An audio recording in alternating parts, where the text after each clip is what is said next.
The gunshot that shattered the afternoon silence in Abilene, Kansas, wasn't meant for Eleanor Hartley, but the bullet that grazed her horse's flank sent both woman and beast tumbling into the dusty street on that scorching July day in 1876. She hit the ground hard, her carpet bag exploding open, scattering the last of her worldly possessions across the sun-baked earth while her mother's silver locket rolled to a stop against a pair of worn leather boots. The man who wore those boots moved faster than Eleanor could process through her dazed state. One moment she was struggling to breathe through the pain radiating from her ribs. The next she was being hauled behind a water trough as more gunfire erupted from the saloon across the street. Strong arms held her steady, and a voice low and calm spoke near her ear. "Stay down, miss. Bank robbery gone wrong. They'll be running any minute now." Eleanor pressed herself against the rough wood, her heart hammering so hard she thought it might crack her already bruised ribs. The man beside her had positioned himself between her and the chaos, his body a shield she hadn't asked for but desperately needed. She caught glimpses of him in fragmented moments: sun-darkened skin, dark hair that needed cutting, a jaw set with determination, and eyes the color of prairie grass that darted between her and the street with practiced efficiency. True to his word, 3 men burst from the bank and mounted their horses in a flurry of shouts and gunfire. The sheriff and his deputies returned fire, but within moments the robbers had thundered out of town, leaving a cloud of dust and confusion in their wake. The stranger remained tense beside her until the last echo of hoofbeats faded, then finally turned to look at her properly. "You hurt bad?" Eleanor tried to stand, gasping when pain shot through her left side. His hand steadied her immediately, gentle despite their obvious strength, and the calluses she could feel through her thin sleeves. "My ribs, I think, and my horse." Her voice cracked on the last word. The mare lay in the street, clearly favoring her injured leg, and Eleanor felt tears spring to her eyes. That horse had been the only thing standing between her and complete destitution. "Let me see to you first, then we'll check your mount." He guided her to sit on the edge of the wooden walkway, kneeling in front of her with a concern that seemed entirely genuine. "Name's James Thornton. I work the Double R Ranch about 10 miles north of here." "Eleanor Hartley." She managed to keep her voice steady despite the pain. "I was just passing through." James studied her face for a moment, and Eleanor became acutely aware of how she must look: travel-worn, dusty, her dress mended in 3 places, her blonde hair escaping its pins in wild tangles. She had been beautiful once, or so people had told her, but 3 years of hardship since her father's death had worn away the softness, leaving her thin and drawn at 22 years old. "Where were you headed?" The simple question opened a chasm of uncertainty inside her. "West, California, maybe, somewhere I could find work." James nodded slowly, then stood and walked to her scattered belongings. He gathered them with care, his movements deliberate and respectful, even retrieving the locket and wiping it clean before placing it in her palm. His fingers were warm against hers for just a moment before he pulled away. "Let me get the doc to look at those ribs. Then we'll see about your horse." Eleanor wanted to protest, to tell him she had no money for a doctor, but the words stuck in her throat as he offered his hand to help her up. She took it and found herself leaning against him more than she intended as they made their way down the street. He didn't seem to mind adjusting his pace to hers, one arm hovering near her waist, ready to catch her if she stumbled. Dr. Samuel Morrison's office smelled of carbolic acid and peppermint. The elderly physician took one look at Eleanor and pointed to the examination table with a knowing expression that suggested he had seen plenty of desperate travelers come through Abilene over the years. "Young lady, I'm going to need you to tell me honestly how much pain you're in." "It's bearable," Eleanor lied. James, who had remained by the door, made a sound that might have been a laugh or a scoff. "She fell hard enough to scatter her belongings 20 feet. Check her ribs proper, Doc." The examination revealed 2 cracked ribs, numerous bruises, and a wrist that was sprained but not broken. Dr. Morrison wrapped her torso tightly, his movements practiced and efficient, while explaining the importance of rest and limited movement for the next several weeks. No heavy lifting, no riding, no work of any kind for at least 2 weeks, then light activity only. These need time to heal, young lady, or you'll be in real trouble. Eleanor's heart sank with each word. 2 weeks of no work meant 2 weeks of paying for room and board somewhere, and her purse held exactly $3.40. James seemed to read her mind, or perhaps her face betrayed more than she intended. What do I owe you, Doc? $2 for the examination and bandaging. Eleanor's protest died as James pulled the money from his pocket and placed it on the doctor's desk without hesitation. She stared at him, this stranger who had already done so much, and felt shame and gratitude war inside her chest. I can't pay you back, she whispered as they stepped back into the bright afternoon sunlight. The street had returned to normal, as if violence was so commonplace that the town simply absorbed it and moved on within minutes. James smiled, and it transformed his entire face from merely handsome to something that made Eleanor's breath catch for reasons that had nothing to do with her injured ribs. Then pay me forward with your heart. She must have looked confused because he clarified, his expression turning serious. Someone helped me once when I had nothing, told me the same thing, so I'm passing it on. Help someone else when you can, and we'll call it even. Eleanor had no response to such unexpected kindness. They walked in silence to where her mare still stood, and Eleanor's heart lifted slightly when she saw the animal was bearing weight on the injured leg. James approached slowly, speaking in low, soothing tones as he examined the graze along the horse's flank and the tender foreleg. Bullet just caught the skin, barely broke through.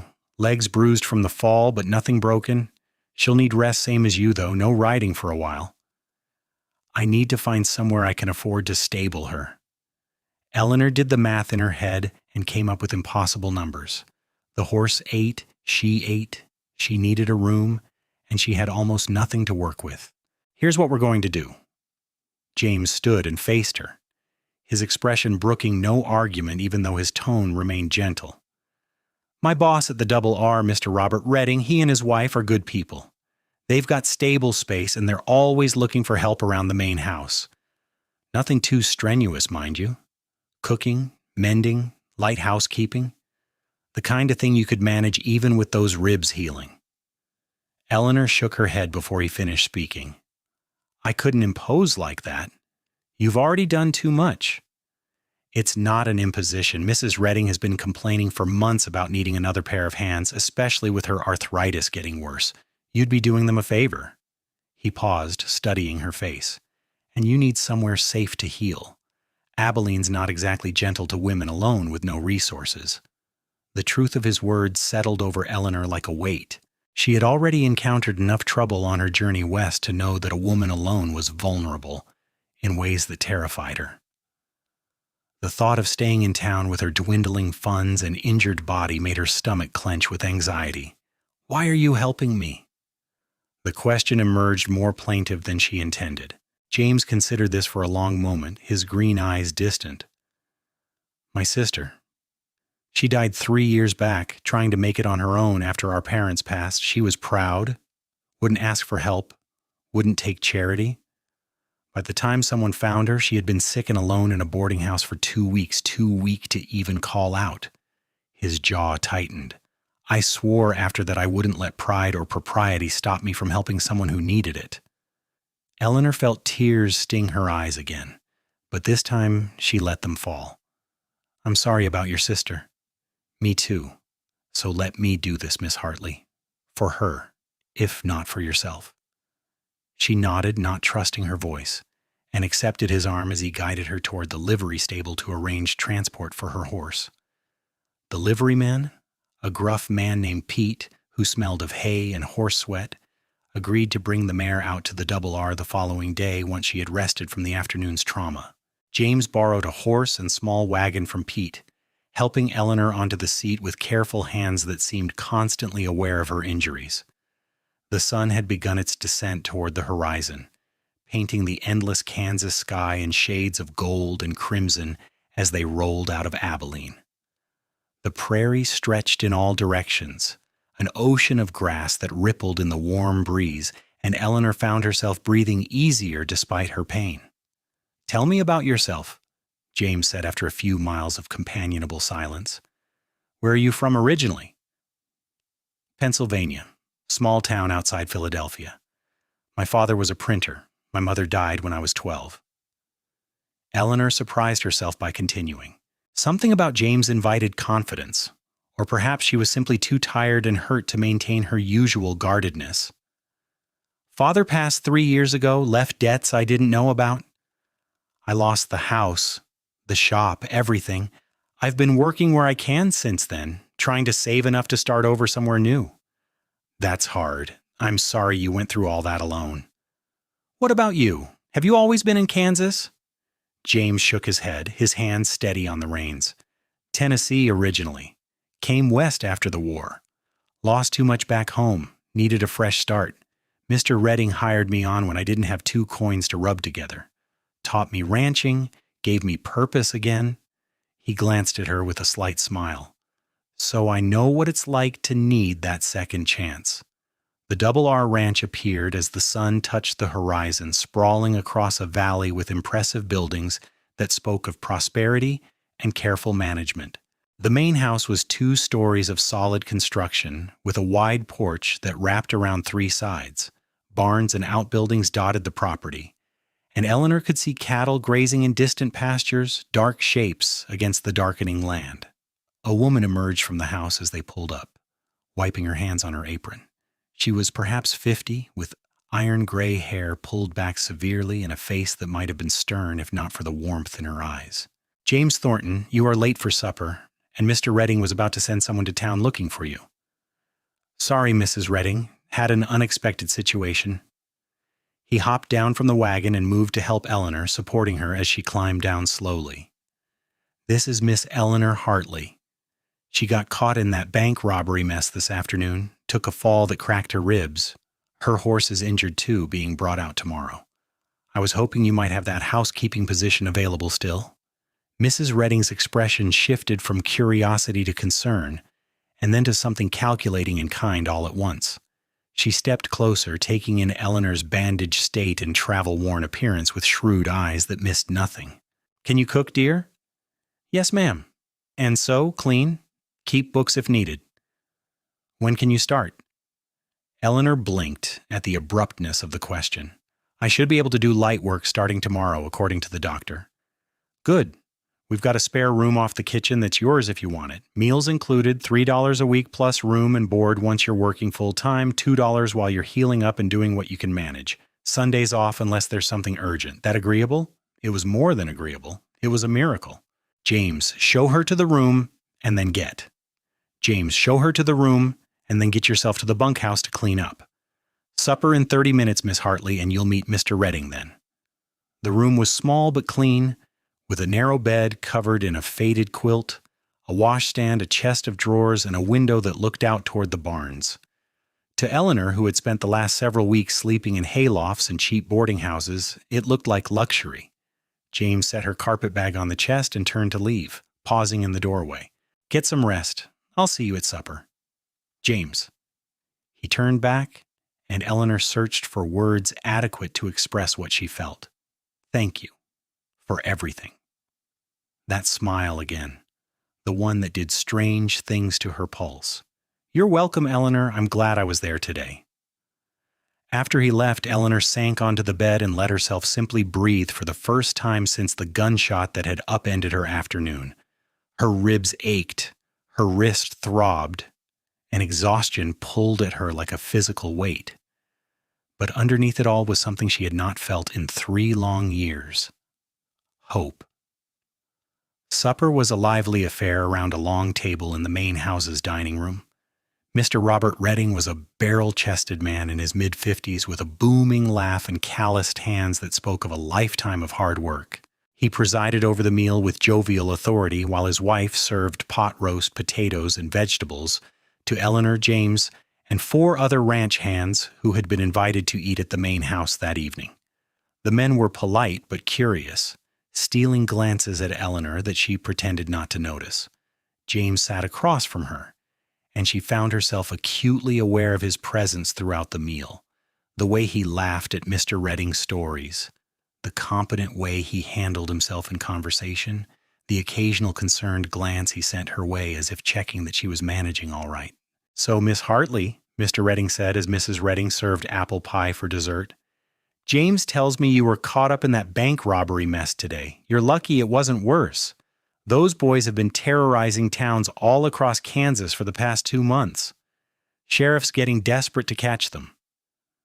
"I'm very grateful James was there. I don't know what would have happened otherwise." Mr. Redding nodded approvingly. "He's a good man.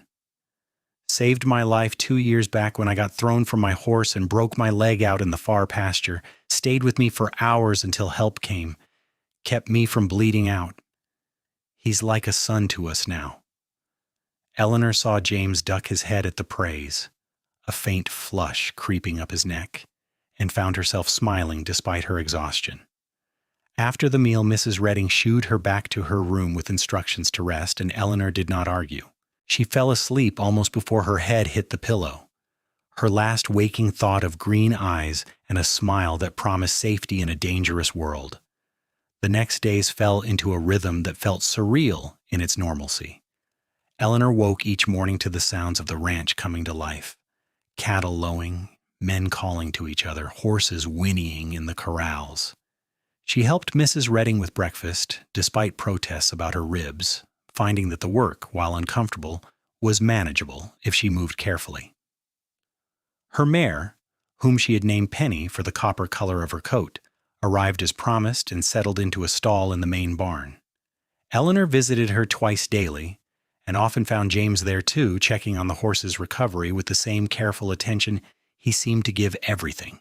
"She's healing well," he said on the 3rd day, running his hands down Penny's leg with practiced expertise.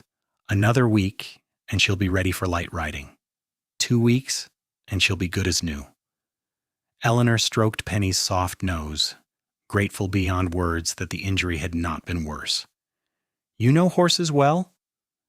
"Grew up around them. My father bred them back in Tennessee before the war." A shadow crossed his face briefly.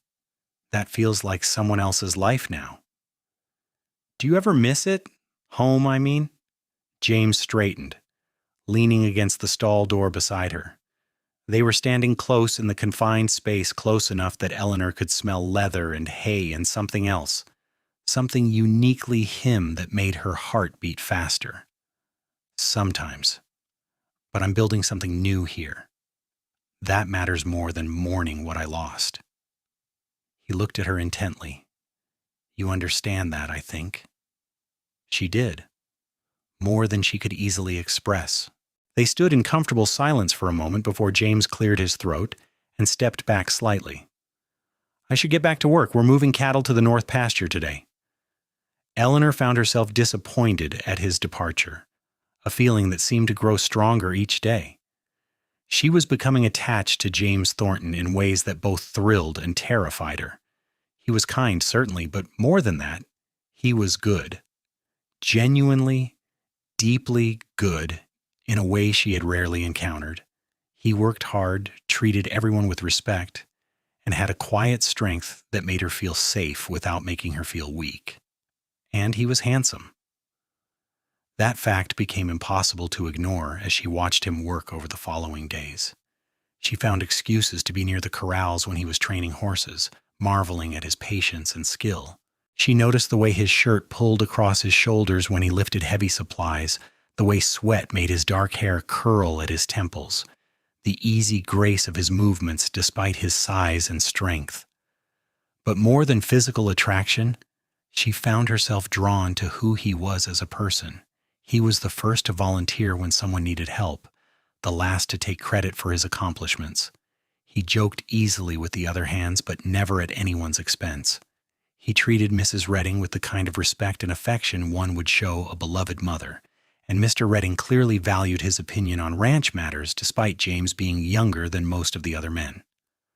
2 weeks after her arrival, Eleanor's ribs had healed enough that Dr. Morrison, who rode out to check on her at Mrs. Redding's insistence, declared her fit for regular work. She threw herself into her duties with gratitude and determination, proving herself capable and efficient. Mrs. Redding's arthritis had indeed been troubling her, and having Eleanor to take over the heavier housework and much of the cooking was clearly a relief. But it was the evenings Eleanor treasured most. James often found reasons to linger near the main house after supper, helping with small repairs or discussing the next day's work with Mr. Redding. Invariably, he would end up on the porch where Eleanor sat in the cooling air, and they would talk as the sun set and stars emerged overhead. "Tell me something about Pennsylvania," he said one evening, settling into the chair beside hers with a cup of coffee. "Something good from before things went bad." Eleanor thought back, sifting through memories that had grown hazy with time and pain. "My father used to take me to this little creek on Sunday afternoons. We would skip stones, and he would tell me stories about famous printers throughout history. Benjamin Franklin was his hero." She smiled at the memory. "I must have heard a dozen different versions of Franklin's life story, each one more embellished than the last." "He sounds like he was a good father." "He was. He just made some poor choices near the end, trusted the wrong people, invested in schemes that failed. I think he was trying to leave me something substantial, and instead he left me with debt and loss." She paused, then added softly, "But I had years of good memories before that. I try to remember that." James was quiet for a moment, his profile etched against the darkening sky. "My father was harder. Expected perfection, accepted nothing less. But he taught me about horses, about integrity, about being a man of my word.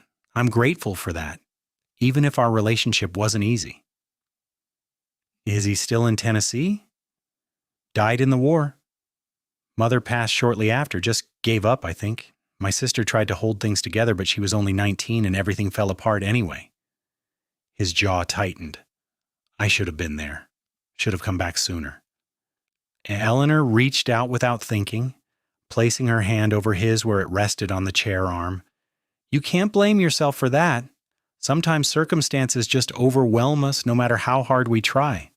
His hand turned under hers, his fingers interlacing with hers in a gesture that felt both natural and momentous. "You're wise for someone so young." "I'm 22, not that young." "I'm 26, and I still feel like I'm fumbling through most days." He looked at their joined hands, then up at her face. "Though lately things feel clearer than they have in years." Eleanor's breath caught at the intensity in his eyes, at the implication in his words. She wanted to say something meaningful, something that would convey the depth of her own growing feelings, but Mr. Redding called from inside the house, breaking the moment. "James, you still out there? Need your thoughts on those horses we saw at auction last week?" James squeezed her hand once before releasing it and standing. "Duty calls. Sleep well, Eleanor." "You too?" But Eleanor did not sleep well that night. She lay awake in her small room, her hand still tingling where James had held it, her heart racing with possibilities and fears in equal measure. She was falling in love with him. The realization should have terrified her given her circumstances and the precariousness of her position, but instead it filled her with a wild tentative joy she had not felt in years. Summer deepened into its full heat, and the ranch work intensified with it. Eleanor took over more responsibilities as Mrs. Redding's arthritis flared in the humidity and found satisfaction in running the household efficiently.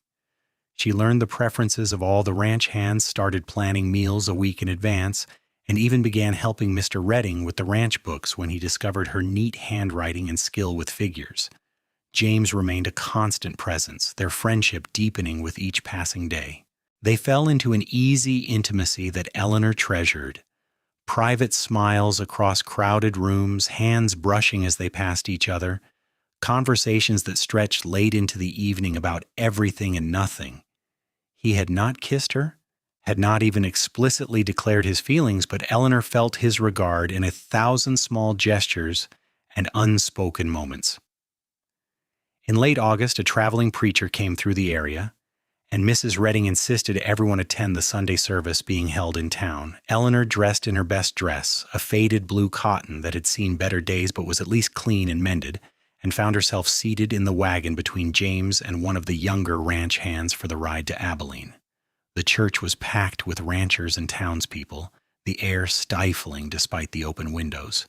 Eleanor fanned herself with the program and tried to focus on the sermon, but her attention kept drifting to James beside her. He had dressed up too, wearing a clean white shirt and a string tie, his hair neatly combed back, and Eleanor thought he looked devastatingly handsome.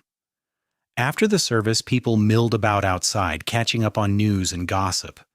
Eleanor stood slightly apart, unused to social situations after so long on her own, when a voice spoke behind her. "Miss Hartley, isn't it?" She turned to find a tall, thin man with slicked back hair and a suit that looked expensive but somehow wrong on him. His smile did not reach his eyes, and something about him made Eleanor's instincts scream warnings. "Yes, have we met?"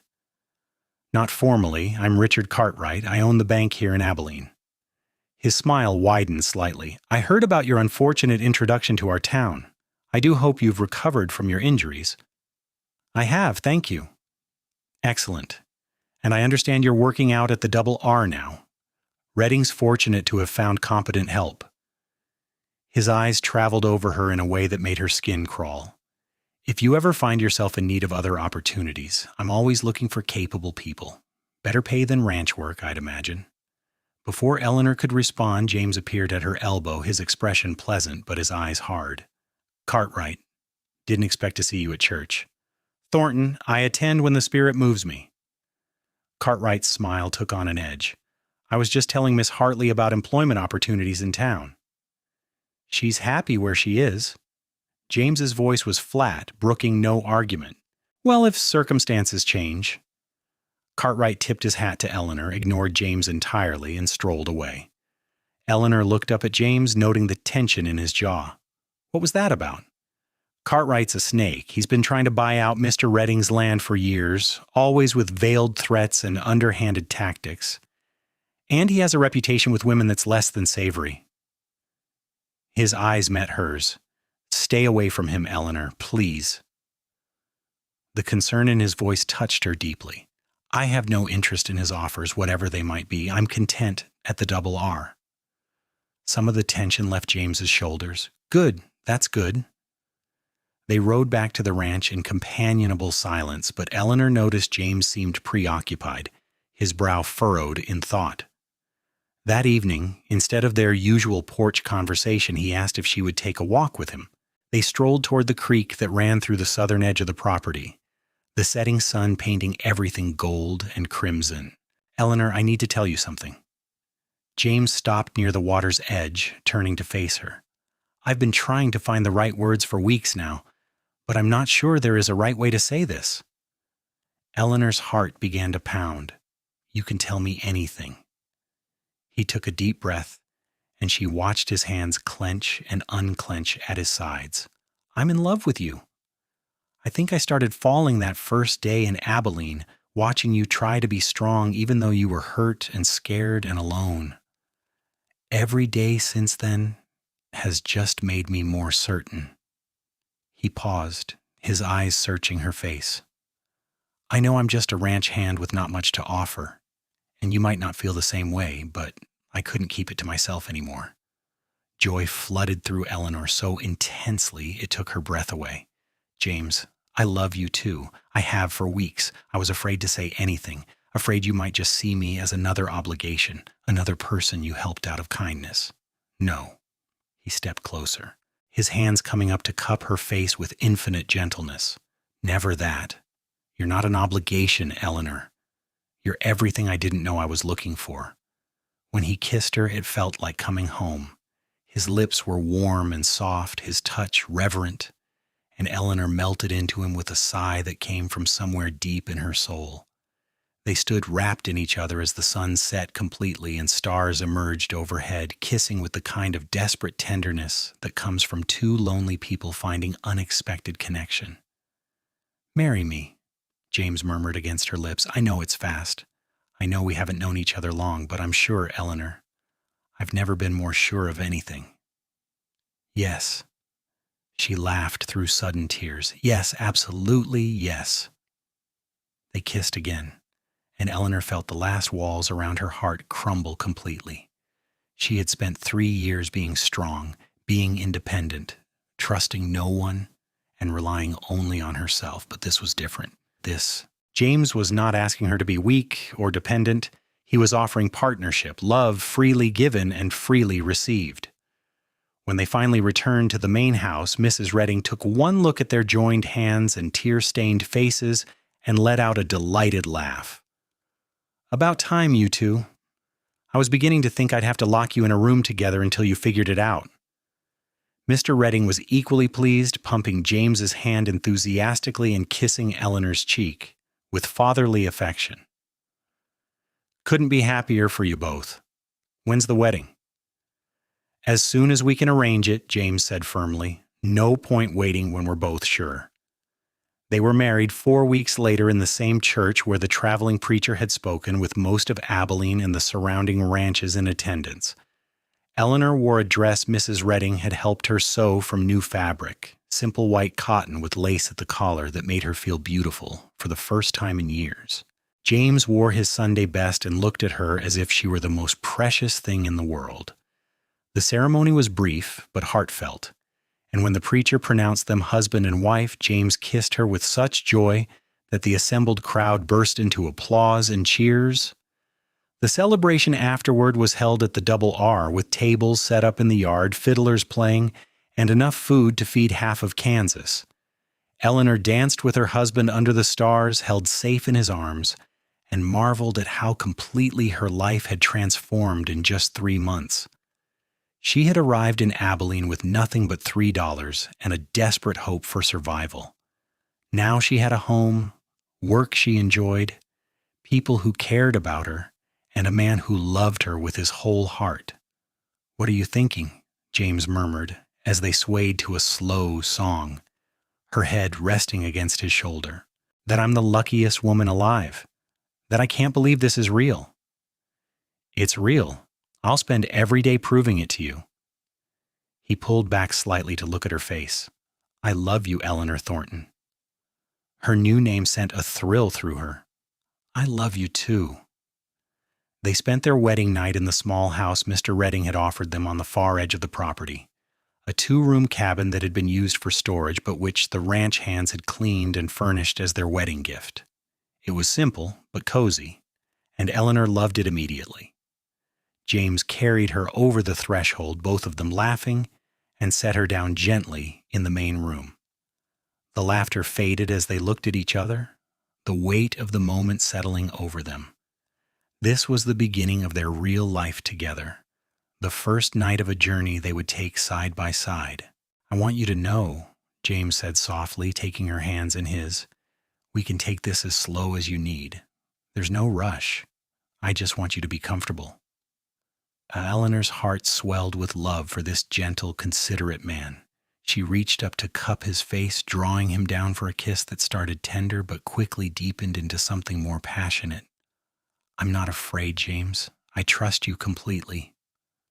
They made love with the kind of awkward tenderness that marks first intimacies, learning each other's bodies and rhythms, murmuring words of love and encouragement. James was patient and careful, always checking that she was all right, and Eleanor felt cherished in a way she had never experienced before. When they finally lay tangled together in the darkness, she felt as if some essential piece of herself that had been missing for years had finally clicked into place. The months that followed were among the happiest of Eleanor's life. She and James settled into married life with surprising ease, their small cabin becoming a refuge of warmth and love amid the hard work of ranch life. Eleanor continued helping Mrs. Redding with the main house while also keeping their own home, and James's skill with horses earned him increased responsibilities and a raise in pay that made their future feel more secure. Winter came, harsh and cold as Kansas winters could be, but Eleanor barely noticed the hardship. She had James to warm her at night, work that kept her hands and mind busy, and a sense of belonging she had feared she would never find again.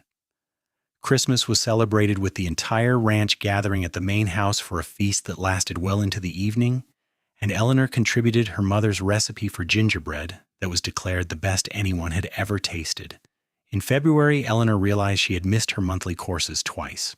2 months? I wasn't sure, didn't want to 2 months. I wasn't sure, didn't want to say anything until I was certain.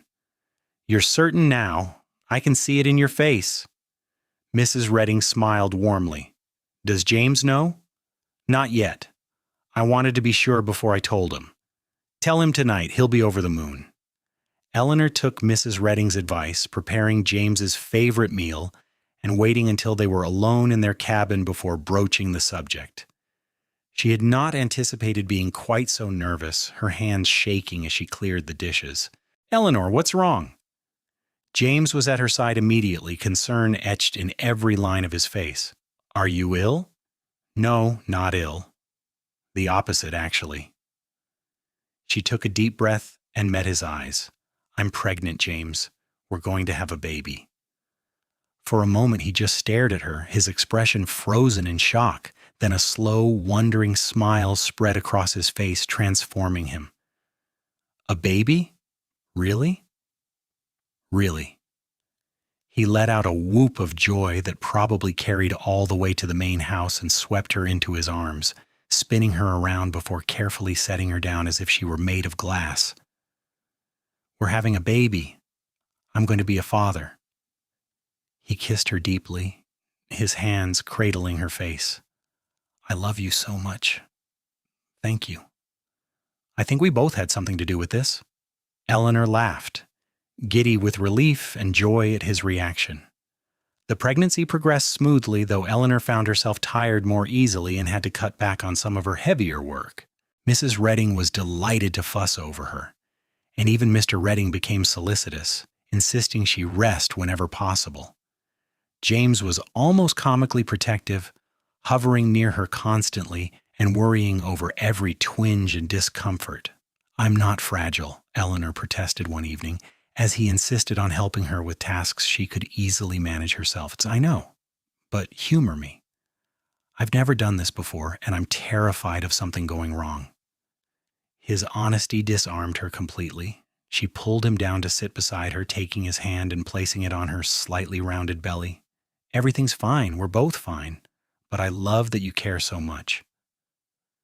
In late September, as autumn painted the prairie in shades of amber and rust, Eleanor went into labor. It was long and difficult, lasting through an entire day and night, and there were moments when James, pacing frantically outside their cabin while Mrs. Redding and the doctor attended Eleanor inside, thought he might lose his mind with worry. But when dawn broke on the second day, a baby's cry rang out, strong and healthy, and James was allowed inside to meet his son. Eleanor, exhausted and pale but smiling radiantly, held the infant in her arms, and James felt his heart crack open with a love so profound it brought tears to his eyes. A boy, Eleanor whispered, a beautiful, perfect boy. James knelt beside the bed, one finger gently stroking the baby's impossibly soft cheek. He's amazing. You're amazing. I don't have words for what I'm feeling right now. I know, I feel it too. They named him Matthew James Thornton, and he was baptized a month later in the same church where his parents had married. The celebration was smaller than their wedding, but no less joyful. And as Eleanor stood holding her son while James's arm wrapped around her shoulders, she reflected on the incredible journey that had brought her to this moment. Matthew proved to be a good baby, sleeping reasonably well and nursing enthusiastically. Eleanor's body recovered from the birth more quickly than expected, and by Christmas she was back to her usual routines, though now with a baby to care for alongside everything else. James was a devoted father, spending every spare moment with his son, and Eleanor often found them together in the evenings, James talking softly to Matthew about horses and ranching and all the things they would do together when the boy was older. The years flowed past in a rhythm of seasons and milestones. Matthew took his first steps on his first birthday, much to everyone's delight. He was a curious, active child who seemed to inherit his father's way with animals, toddling after James to the corrals as soon as he could walk, and showing no fear of the horses that towered above him. When Matthew was 3, Eleanor discovered she was pregnant again. This time the pregnancy was easier, and in the summer of 1881, she gave birth to a daughter they named Sarah Rose. She had Eleanor's blonde hair and James's green eyes, and from the moment she entered the world, she was clearly going to be as strong-willed as her mother and as gentle-hearted as her father. The little cabin had become too small for their growing family, so James and the other ranch hands spent the winter building an addition, turning the 2-room structure into a proper 4-room house with space for the children and a real kitchen for Eleanor. Mr. Redding, whose health had begun to decline, made it clear that he considered James more of a son than an employee and talked increasingly of making James a partner in the ranch. "You've got vision and skill, James, and you care about this land and these people. When I'm gone, I want to know the Double R is in capable hands." The partnership was formalized on Matthew's 5th birthday, making James part owner of the ranch with the understanding that he would inherit Mr. Redding's share when the older man passed. It was a testament to the trust and affection the Reddings felt for James and Eleanor, and it solidified their future in ways Eleanor had never dared dream possible. Mr. Redding lived another 4 years, long enough to see Matthew start learning his letters and Sarah grow into a spirited 6-year-old who could ride almost as well as her father. When he passed peacefully in his sleep in the spring of 1886, the entire community mourned. But his legacy lived on in the ranch he had built, and in the family he had helped create by bringing James and Eleanor together. Mrs. Redding remained in the main house, increasingly fragile, but still sharp as a tack, and she doted on Matthew and Sarah as if they were her own grandchildren. Eleanor spent part of each day with her, keeping her company and managing the household, while James ran the ranch with the skill and dedication Mr. Redding had known he possessed. By 1890, the Double R had become one of the most successful ranches in Kansas, known for breeding quality horses and maintaining healthy cattle herds. James had hired additional hands as they expanded, and Eleanor had taken over the ranch's bookkeeping entirely, her neat figures and careful management contributing significantly to their success. Matthew, now 14, was already showing promise as a horseman and ranch hand, working alongside his father whenever he wasn't in school. Sarah, at 11, was equally comfortable on horseback or helping her mother with accounts, a bright, capable girl who seemed to have inherited the best qualities of both her parents.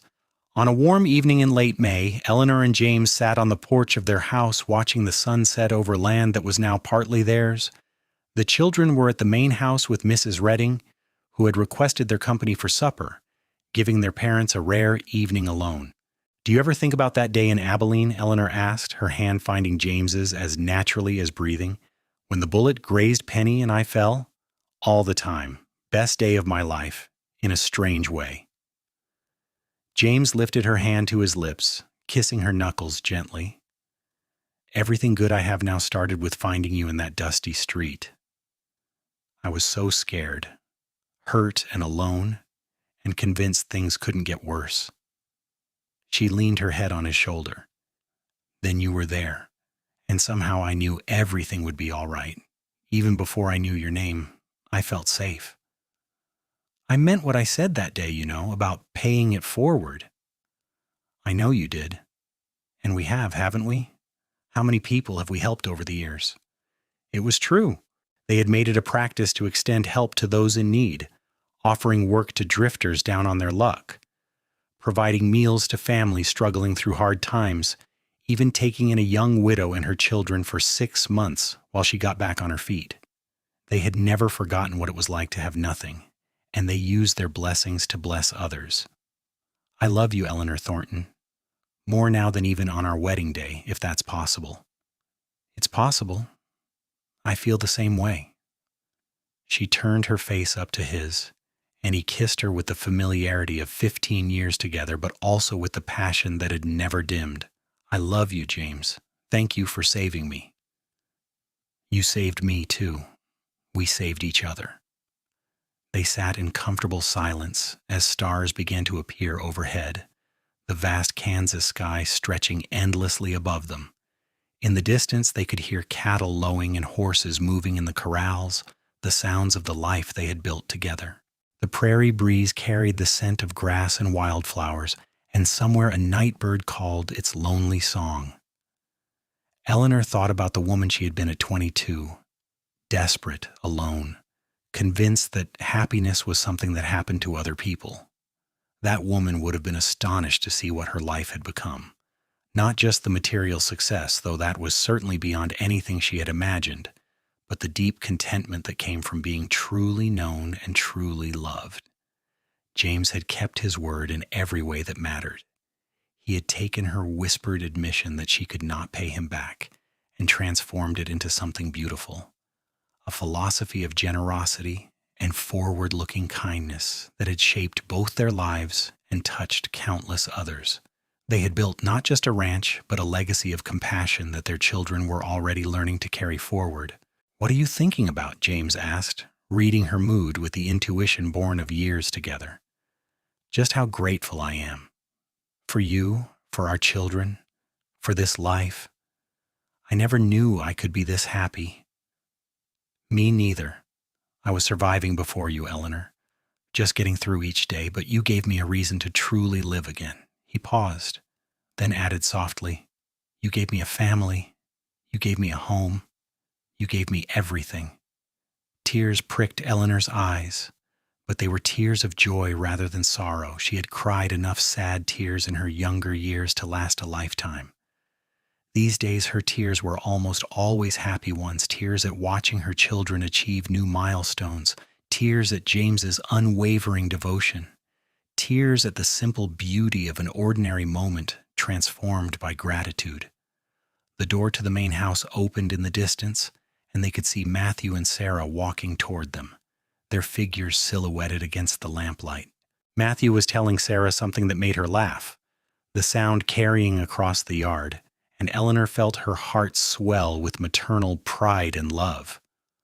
"Our babies are growing up," she murmured. "They are, but we've got years yet before they're truly grown. And who knows? Maybe there will be grandchildren eventually, carrying on what we started." The thought filled Eleanor with delight. She imagined teaching grandchildren to bake bread the way her father had taught her. Imagined James showing them how to handle horses with patience and respect. Their story would continue through the generations, a testament to the power of kindness in a harsh world. Matthew and Sarah climbed the porch steps, full of stories about their evening with Mrs. Redding. Sarah claimed a seat on her mother's lap despite being almost too big for it, while Matthew settled on the porch rail near his father. They talked and laughed together as a family, the easy banter of people who genuinely enjoyed each other's company, until the children finally headed off to bed. Later, lying in their bed with James's arms around her, Eleanor reflected on the full circle her life had traveled. She had lost everything once: home, security, hope. But in losing everything, she had been forced onto a path that led her to this man, this life, this overwhelming abundance of love and purpose. The words James had spoken that first day echoed in her memory. "Then pay me forward with your heart."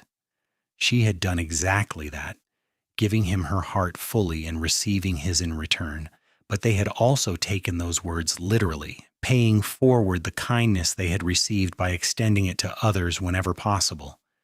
It was a philosophy that had enriched their lives immeasurably, creating ripples of goodness that extended far beyond their own small family.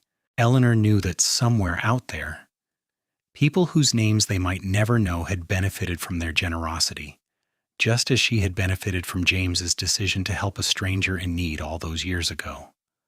"I love you," she whispered into the darkness, not sure if James was still awake. "I love you too," he murmured back immediately, his arms tightening around her. "Always have, always will." Eleanor closed her eyes, a smile on her lips, and drifted into sleep secure in the knowledge that she was exactly where she belonged.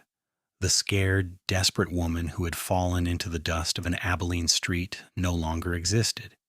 In her place was someone stronger, someone happier, someone who knew without doubt that she was loved. The years continued to pass in their steady progression, bringing both joys and sorrows as all lives do. Mrs. Redding passed peacefully in her sleep in 1895, and they mourned her deeply, but they also celebrated the full, generous life she had lived. Matthew married at 22, bringing home a sweet-natured young woman named Anna who fit into their family as if she had always been there.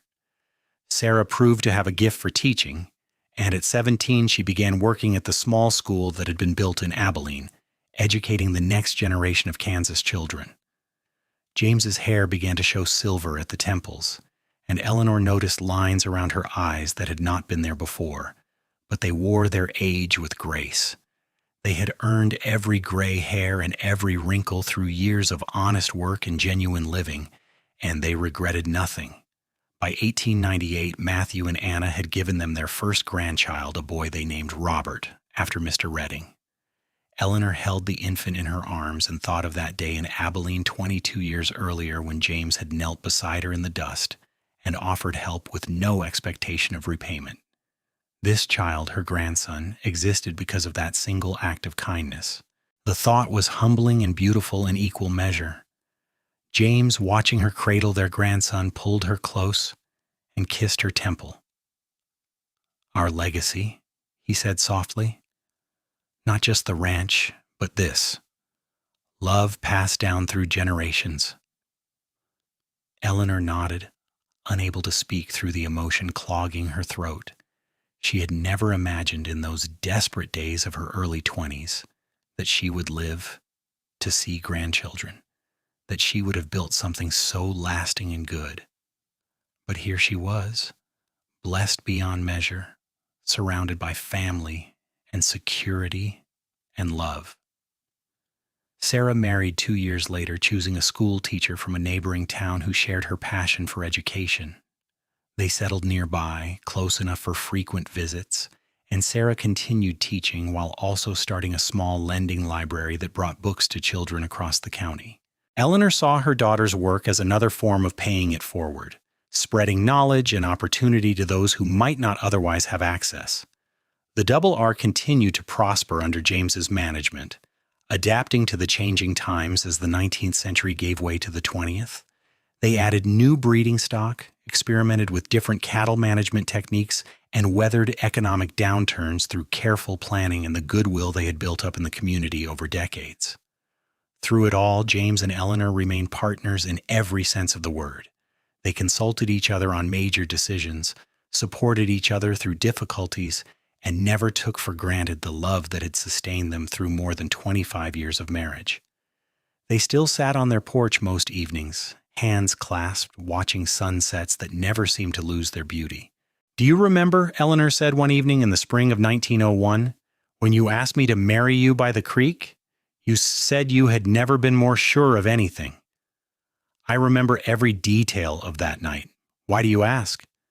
Because I want you to know that it's still true for me too. Every single day I'm sure I made the right choice. Sure that I love you. Sure that this is where I'm meant to be. She squeezed his hand. "I just wanted you to know that." James turned to her, and in his eyes she saw the same devotion that had been there on their wedding day, deepened and enriched by years of shared experience. "Eleanor Thornton, you are the best thing that ever happened to me. Then, now, always. I thank God every day for that bank robbery, strange as that sounds, because it brought you into my life." They kissed as the sun set behind them, two people who had found each other in the chaos of a violent afternoon and built a life of peace and purpose together. Their love story was not one of dramatic gestures or grand proclamations, but rather of steady devotion, daily kindness, and the conscious choice to cherish each other through all the ordinary moments that made up a life. As darkness fell and stars emerged overhead, they remained on the porch talking softly about their children and grandchildren, about plans for the ranch, about small memories from their years together. These quiet evenings had become sacred to them, a time to reconnect and simply be together without the demands of work or family intruding. Eventually, they made their way inside, banking the fire and preparing for bed with the comfortable familiarity of long married couples. James helped Eleanor with the buttons on her dress that she could no longer quite reach, and she straightened his collar with automatic affection. They moved around each other like dancers who knew every step, anticipating needs before they were voiced, offering comfort before it was requested. In bed, Eleanor settled into the curve of James's body, her back to his chest, his arm wrapped around her waist. This was how they slept every night, had slept every night for 23 years, and Eleanor could not imagine falling asleep any other way. "James," she whispered into the darkness. Thank you for everything, for seeing me when I was invisible, for helping me when I had nothing to offer in return, for loving me when I felt unlovable. Thank you for being exactly who you are." She felt him press a kiss to her shoulder. "Thank you for paying me forward with your heart just like I asked, for giving me a family and a purpose and more happiness than I thought possible. Thank you for being mine." Eleanor smiled into the darkness, her eyes drifting closed. Tomorrow would bring new work, new responsibilities, new moments, both mundane and meaningful. But tonight, held safe in her husband's arms, she was simply grateful. Grateful for the journey that had brought her here. Grateful for the love that sustained her. Grateful for the life they had built together from a foundation of kindness and hope. The story that had begun with a gunshot and a fall in the dust of Abilene had transformed into something beautiful and enduring. Eleanor Hartley, who had once had nothing but desperation and determination, had become Eleanor Thornton, wife, mother, grandmother, partner, friend. She had found not just survival, but true flourishing, not just safety, but deep joy. And it had all started with a cowboy's smile and a simple request: "Pay me forward with your heart." She had done exactly that, and in return had received more blessings than she could count. As sleep claimed her, Eleanor's last conscious thought was of gratitude for the mysterious workings of fate that had placed James in her path on that violent summer day so many years ago. Generosity had built a legacy that